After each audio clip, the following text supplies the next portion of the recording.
Salut les abonnés, aujourd'hui j'ai choisi un cours de physique atomique et moléculaire.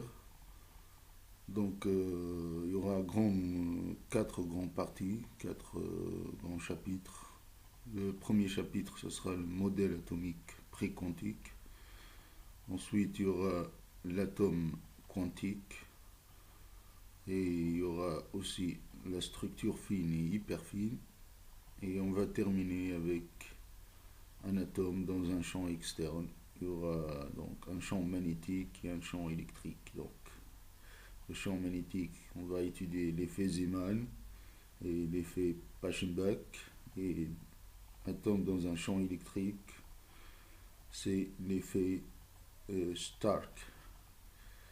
Donc, on va commencer avec le premier chapitre, le modèle atomique pré-quantique.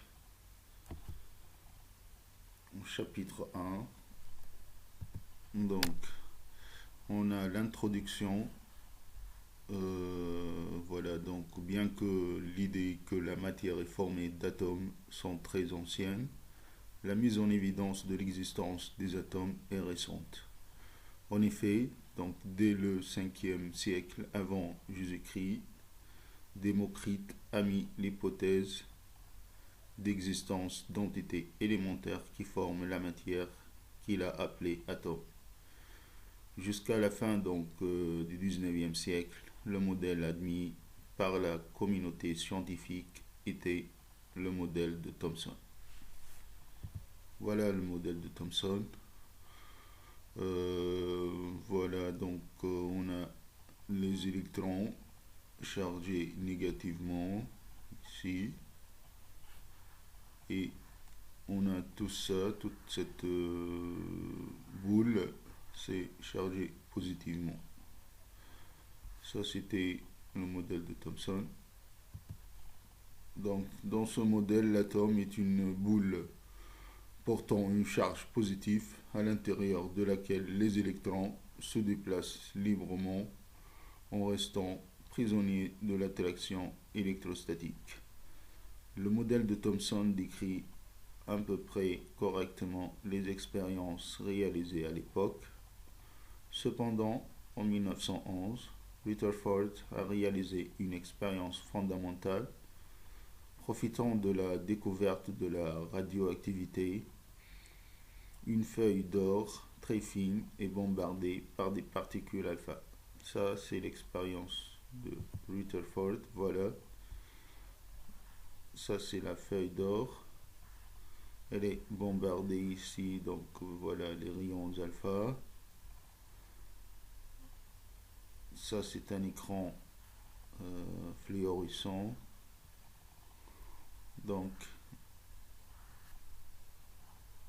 on va savoir le résultat de l'expérience. Donc, ces particules alpha sont détectées sur un écran fluorescent. Le résultat de l'expérience. Donc, premièrement, on remarque la quasi-totalité des particules sont traversées. Ont traversé la feuille sans aucune déviation. Ça, c'est une première constat. Deuxième constat, donc certaines particules sont déviées jusqu'au 180 degrés. La charge positive de l'atome concentrée en un petit volume de l'ordre de 10 puissance moins 15 à 10 puissance moins 14 mètres que Rutherford a nommé noyau. Donc, Rutherford a proposé le modèle planétaire dans lequel l'électron tourne autour du noyau comme les planètes gravitent autour du Soleil. Voilà, maintenant c'est le modèle de bord. Donc, Rutherford a fait appel à un jeune physicien danois, Niels Bohr, qui a fini par proposer son modèle en 1913. Donc voilà, on va commencer avec l'équation de l'énergie totale. C'est la somme de l'énergie cinétique plus l'énergie potentielle. Donc l'énergie cinétique, c'est un demi mv carré l'énergie potentielle, c'est moins E carré sur 4pi epsilon R. Sachant que la force électrostatique, c'est E carré sur 4pi epsilon 0 R au carré. Donc, ensuite, on va utiliser la relation fondamentale de la dynamique, somme des forces égale m gamma. On a dit qu'on a une force électrostatique, voilà la force en module E carré sur 4pi epsilon 0 R, qui est égal à m gamma. Gamma, c'est d de v sur la vitesse d de v sur dt. Il y aura donc mv carré, c'est égal à e carré sur 4pi epsilon r. Donc on peut constater que le théorème de Virel, donc 2 fois EC, c'est égal à EP. Donc, le modèle de bord, donc on a les hypothèses suivantes. Première hypothèse, donc seules certaines trajectoires sont permises. Deuxièmement, donc sur l'orbite d'Orion Rn, l'électron n'émet aucun rayonnement. Cette hypothèse contredit l'électromagnétisme. Troisième hypothèse, les trajectoires sélectionnées sont les solutions des équations de Newton auxquelles on ajoute une correction de quantification du moment cinétique. Donc, deuxièmement, grandeur physique. Donc, on va utiliser la relation fondamentale de la dynamique. Voilà, je l'ai écrit ici en vectoriel. Donc, somme des forces égale m gamma. Donc, voilà, ça c'est la force E carré sur 4pi epsilon 0 R carré. C'est égal donc à n fois gamma. Gamma, voilà, c'est V carré sur R. Donc, je vais prendre le module. Il y aura E carré sur 4pi epsilon 0 R, c'est égal à m V2.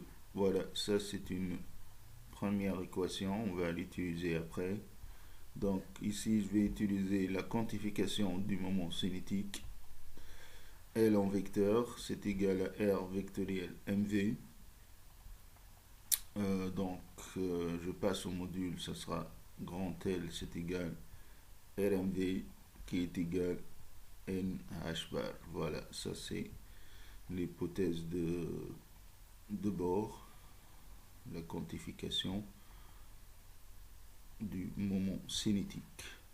Donc, il y aura, donc j'aurai une deuxième équation, RMV c'est égal à NH bar, avec N, nombre quantique N, il prend les valeurs entières de 1, 2, 3, 4 à l'infini.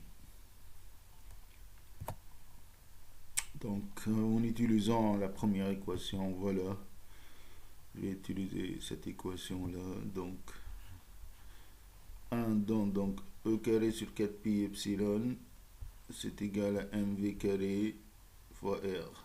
Donc, je vais remplacer, donc, je vais trouver M. Voilà, je vais remplacer. Je vais prendre le V au carré, je vais le remplacer, je vais l'injecter. Je vais trouver donc MR, c'est égal donc à 4pi epsilon h par carré fois n carré sur e carré. Donc je peux tirer le R, donc je vais noter Ln puisqu'il est en fonction de n. Donc ça sera 4pi epsilon 0 h par carré sur m e carré. Donc je vais noter tout ça, donc A0 qui est le rayon de bord. Le A0 ça sera 4pi epsilon 0 h par carré sur m e carré. Voilà, et je trouve cette relation là, Ln, le rayon c'est égal à 0 fois n au carré. Voilà, donc puisqu'on connaît les valeurs ici, on connaît toutes ces constantes là, la masse de l'électron, la charge de l'électron, constante de Planck, donc divisé par 2pi. Le h bar c'est h divisé par 2pi. On connaît epsilon, le pi, voilà. Donc tout calcul fait, le A0 ça sera égal à 0,529 10-10 mètres, qui on peut le noter 0,529 angstrom mètre. Voilà, le angstrom c'est 10-10. Voilà, le tableau ici c'est juste un petit rappel. Voilà, le 10-1 c'est le déci, le centi, le milli, le micro, le nano. Ici on va trouver 10-10 c'est angstrom, ici 10-12 pico, femto 10-15 et 10-18 atto. Donc pour déterminer la vitesse, je vais utiliser la deuxième équation. Voilà la deuxième équation. RMV c'est égal à NH bar. Donc MVR c'est égal à NH bar. Donc je peux tirer la vitesse Vn qui est égale à NH bar sur MR. Donc on replace le R qu'on a trouvé par sa valeur. Voilà, je vais trouver le Vn. Ça sera égal au carré sur 4pi epsilon 0 h bar sur n. Donc qui est égal alpha c sur n. Avec alpha c'est tout ça, oui. Je vais multiplier par c ici, par c là-haut. Je vais mettre alpha c sur n. Alpha c'est la constante de structure fine. Voilà sa valeur, c'est 1 sur 137. Donc la vitesse Vn elle est très inférieure à alpha et très inférieure à la vitesse de la lumière. Donc notre traitement c'est un traitement non relativiste. Donc on n'a pas recours au traitement relativiste puisque les vitesses sont très faibles par rapport à la vitesse de la lumière. Donc pour calculer l'énergie, donc c'est simple. Donc on a l'énergie totale, c'est l'énergie cinétique plus l'énergie potentielle. Je vais remplacer 1 demi mv carré moins e carré sur 4pi epsilon 0 r. Donc l'équation 1 de Virel 2 fois EC c'est égal à moins EP. Donc je trouve E qui est égal à EP sur 2 qui est égal à moins, voilà le EP, je vais diviser par 2, ça sera 8 ici, donc moins E carré sur 8pi epsilon 0 r. Donc je vais donc le EN, je vais indexer le N puisque je vais remplacer le R par sa valeur.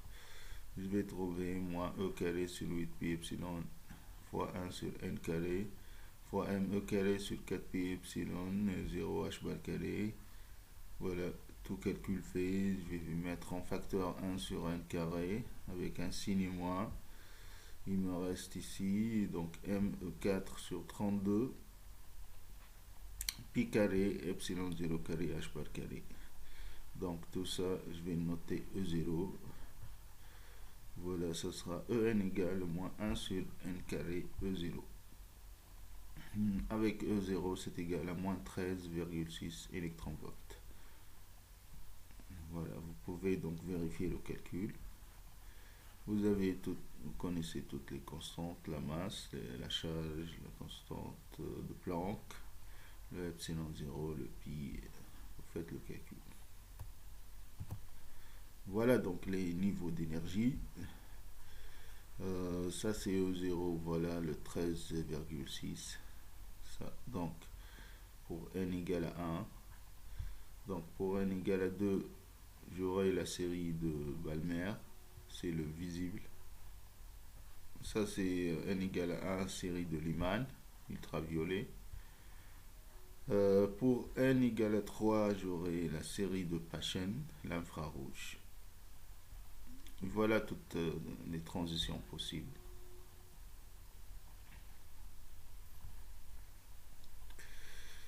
Donc, on passe. Donc là, je vais prendre donc deux niveaux. Je vais prendre EN, le niveau EN et le niveau EP. Et là, j'ai une transition entre les niveaux EN vers les niveaux OP. Donc, voilà, je vais commencer par, puisque N est supérieur à P, donc on connaît que H nu qui est égal à delta E, ça veut dire que En moins EP égale à H nu. Donc je vais développer le En, c'est moins E0 sur N2, moins EP, le EP c'est moins E0 sur P2. Voilà, on a démontré ici, voilà le En. En c'est moins E0 sur N carré. Et si je prends EP, ça sera moins E0 sur P carré. Donc, je vais mettre en facteur E0 sur E0. Voilà, je vais mettre E0 en facteur. Et je vais développer ici donc le nu. Donc, on connaît que lambda égale à C sur nu. Donc, je vais le développer. Il y aura donc le H, je vais le faire passer ici. Donc, ça sera E0 sur AC en facteur de 1 sur P carré moins 1 sur N carré. Et j'aurai ici 1 sur lambda. Voilà ici. 1 sur lambda. C'est égal. R, ça c'est la constante de Rydberg. Fois 1 sur P carré moins 1 sur N carré. Le N est supérieur à P toujours. Donc, je vais calculer donc le R qui est E0 sur AC. Voilà, donc ça c'est E0. Et je vais diviser par 1 sur AC. Je trouve la constante de Rydberg. Ça sera ME4 sur 8 epsilon 0 carré H au cube C. Voilà, tout calcul fait. Ça sera égal, donc la constante de Rydberg, ça sera égal à 109 737,315 cm moins 1. Voilà, ça c'est moins 1 ici. En centimètres moins 1. Donc on va introduire donc l'ion hydrogénoïde. Donc un ion hydrogénoïde, donc ça veut dire qu'il a Z électrons, donc ce qui diffère donc de l'hydrogène, donc l'ion hydrogène, qu'il a un électron et un proton, mais l'hydrogénoïde, il a Z électrons. Voilà donc plusieurs électrons, soit Z égale à 2, Z égale à 3. Voilà ici c'est Z égale 3. 1, 2, 3. Voilà, ça c'est le noyau, on a des protons, neutrons, et voilà les électrons. Donc, on va faire le même calcul, donc on va reprendre tout ce qu'on a fait, mais juste on va ajouter, voilà le Z ici qui va apparaître. Donc vous commencez la force électrostatique comme on a commencé, le F, ça sera égal à moins Z E carré sur 4 pi epsilon 0 R carré. Voilà, c'est juste vous ajoutez Z ici, vous faites la relation fondamentale de la dynamique et vous allez trouver, donc vous allez trouver premièrement le rayon, ça sera égal N carré sur Z fois A0. Vous allez trouver aussi le Vn, ça sera égal Z alpha C sur N. Et l'énergie En, ça sera égal à moins Z carré RAC sur N carré. Voilà, vous remarquez ici que si Z égale à 1, on retrouve l'atome d'hydrogène. Voilà, ça sera pour vous un petit exercice pour vérifier si vous avez bien assimilé le cours. Et conclusion, donc tous les modèles pré-quantiques ont été abandonnés, y compris le modèle de bord. Ça, c'est la conclusion de ce chapitre 1.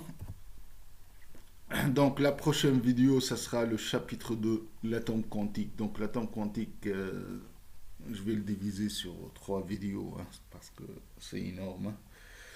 Voilà, donc je vous dis à la prochaine. Salut.